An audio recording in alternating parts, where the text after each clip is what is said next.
আসসালামু আলাইকুম। আমি মোহাম্মদ কামরুজ্জামান। আমি আমার অভিজ্ঞতার আলোকে ভিডিও তৈরি করি। আজকের টপিক হচ্ছে মানুষের কি দেখে তার সাথে কথা বলবেন।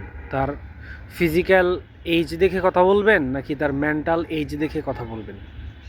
আমি প্রেফার করি আপনি অবশ্যই মানুষের মেন্টাল এইজ দেখে কথা বলবেন। কারণ হয়তো আপনি একটা ছেলেকে দেখতে পেতেছেন তার বয়স 20, 21, 22 বা 15, 16। আপনি ভাবতেছেন সে তো একজন বাচ্চা মানুষ, তার সাথে বাচ্চাদের মতোই ট্রিট করলেন, কিন্তু আসলে এটা আদতে তার কাছ থেকে আপনি কোনো রেসপেক্ট পাবেন না যদি তার মেন্টাল এজ বেশি হয়ে থাকে। যেমন মেন্টাল এজটা কি আমার মতে হচ্ছে গিয়ে, যেমন দেখেন একজনের পারিপার্শ্বিক অবস্থা, তার এক্সপিরিয়েন্স, তার জীবনের অভিজ্ঞতা, তার কষ্ট, সে কিভাবে বড় হয়েছে, হ্যাঁ, তার কতটুকু স্ট্রাগল করতে হয়েছে, ওইগুলো ডিপেন্ড করে তার মেন্টাল এইজের সাথে। হইতে পারে তার 15-16 বছর বয়স কিন্তু তার মেন্টাল এইজ অনেক। যদি এরকম হয় তাহলে অবশ্যই আপনাকে তার মেন্টাল এজটাকে কনসিডার করে তার সাথে কথা বলতে হবে, নয়তো আপনি তার কাছ থেকে কোনো রেসপেক্ট বা কোনো সুবিধা গেইন করতে পারবেন না।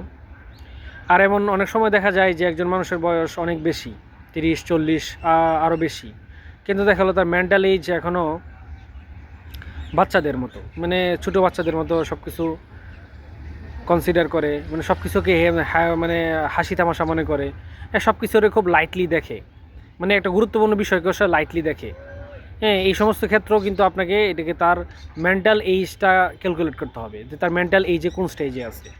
হ্যাঁ, তার মেন্টাল এজটা যদি ওই রকম থাকে তাহলে আপনি যদি তার সাথে বয়স অনুযায়ী কোনো ভারী কথা বলতে যান, কোনো গুরুত্বপূর্ণ কথা বলতে চান, সে এটাকে হেসে খেলে উড়িয়ে দিবে, বা এটা ওই পরিমাণ গুরুত্ব দেওয়ার কথা যেটা সে দিবে না। তাহলে অবশ্যই আপনাকে তার মেন্টাল এজটা কত এটা আগে আইডেন্টিফাই করতে হবে। প্রথমে তার কথা শুনতে হবে, শুনে তার মেন্টাল এজটা আইডেন্টিফাই করতে হবে। আননোন পার্সনের ক্ষেত্রে অবশ্যই এটা, আর যাদেরকে চিনেন তাদের ক্ষেত্রে তো অবশ্যই আপনি জানেন। হ্যাঁ, ক্যালকুলেট করে তারপর তার সাথে আপনার কথা বলতে হবে। ধন্যবাদ। আসসালামু আলাইকুম রহমতুল্লাহ।